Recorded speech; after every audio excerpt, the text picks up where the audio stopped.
Corporate finance की दुनिया में कभी-कभी एक बहुत छोटी सी, मामूली सी लगने वाली गलती बहुत भारी पड़ सकती है। आज की कहानी एक ऐसी ही चूक की है जिसकी कीमत एक कंपनी और उसके डायरेक्टर्स को पूरे 8 करोड़ रुपए में चुकानी पड़ी। चलिए इस जरूरी केस स्टडी को जरा गहराई से समझते हैं। स्क्रीन पर जो ये नंबर दिख रहा है, जरा इसे ध्यान से देखिए। 8 करोड़ रुपए।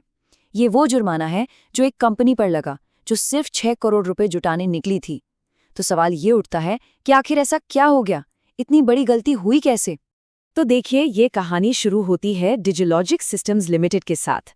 ये एक सामान्य कंपनी थी जिसका एक बहुत ही सामान्य सा लक्ष्य था, अपने बिजनेस को बढ़ाने के लिए पैसा यानी कि पूंजी जुटाना। ये एक ऐसी प्रक्रिया है जिससे लगभग हर कंपनी कभी न कभी गुजरती ही है। उनका प्लान एकदम साफ था। प्राइवेट प्लेसमेंट के जरिए सिर्फ 7 चुने हुए निवेशकों से लगभग 6.12 करोड़ रुपए जुटाना। मतलब पब्लिक इशू की जगह कुछ खास इन्वेस्टर्स को सीधे शेयर बेचकर पैसा इकट्ठा करना। अब ये कॉरपोरेट जगत में बहुत ही आम बात है और यहाँ तक सब कुछ बिल्कुल ठीक लग रहा था। ये टाइमलाइन हमें घटनाओं का एक पूरा खाका देती है। देखिए, सितंबर 2024 में शेयर अलॉट हुए और लगभग 1.5 साल बाद अप्रैल 2026 में उन पर इतना बड़ा जुर्माना लगा दिया गया। तो इस 1.5 साल के दौरान आखिर हुआ क्या था? चलिए पता करते हैं। तो अब आते हैं इस पूरे मामले की जड़ पर। सिर्फ एक प्रक्रियात्मक चूक, एक नियम जिसे शायद नजरअंदाज कर दिया गया, और उसका नतीजा था 8 करोड़ रुपए का जुर्माना। और वो नियम था कंपनीज एक्ट 2013 का सेक्शन 42(6). ये कानून बिल्कुल साफ साफ कहता है कि प्राइवेट प्लेसमेंट से जो भी पैसा मिलता है उसे एक अलग बैंक खाते में रखना होगा।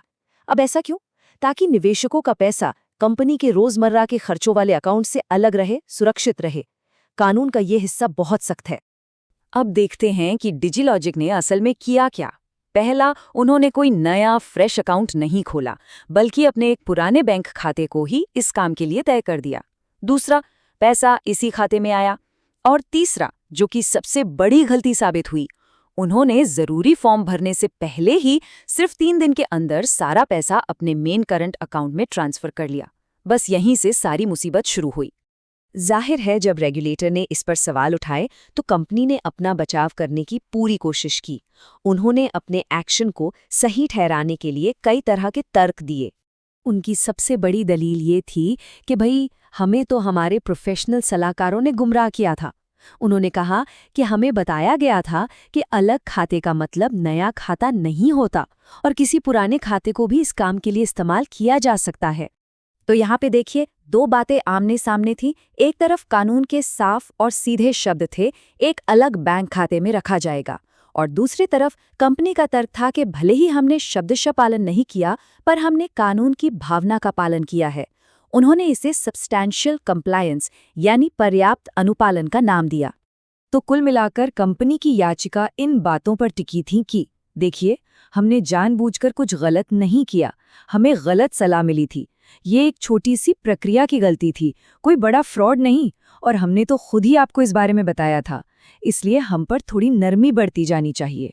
तो इन सब दलीलों का रेगुलेटर पर क्या असर हुआ? उनका जो फैसला आया उसने सबको हैरान कर दिया। रेगुलेटर का फैसला एकदम सीधा, सपाट और सख्त था। उन्होंने कंपनी की एक भी दलील को नहीं माना। उनकी नज़र में कानून जैसा लिखा है वैसा ही है। पर्याप्त अनुपालन या गलत सलाह जैसी बातों की कोई जगह नहीं थी। साफ था कि कानून का उल्लंघन हुआ है, बात खत्म। और इसका नतीजा बहुत बहुत गंभीर था। कुल जुर्माना लगाया गया 8 करोड़ रुपए का, जो कि कंपनी और उसके 3 डायरेक्टर्स के बीच बराबर बराबर बांटा गया, यानी हर एक पर 2 करोड़ का जुर्माना। और सबसे बड़ी बात ये थी कि डायरेक्टर्स को ये भारी भरकम रकम अपनी व्यक्तिगत संपत्ति से चुकानी थी। तो इस पूरे मामले से हमें क्या सबक मिलता है? देखिए, ये सिर्फ डिजिलॉजिक की कहानी नहीं है। इसमें हम सबके लिए, जो भी कॉर्पोरेट दुनिया से किसी भी तरह जुड़े हैं, बहुत गहरे और जरूरी सबक छिपे हैं। इस केस से सीखने वाली मुख्य बातें बिल्कुल साफ हैं। पहली, प्रक्रिया का पालन करना कोई ऑप्शन नहीं है, ये जरूरी है।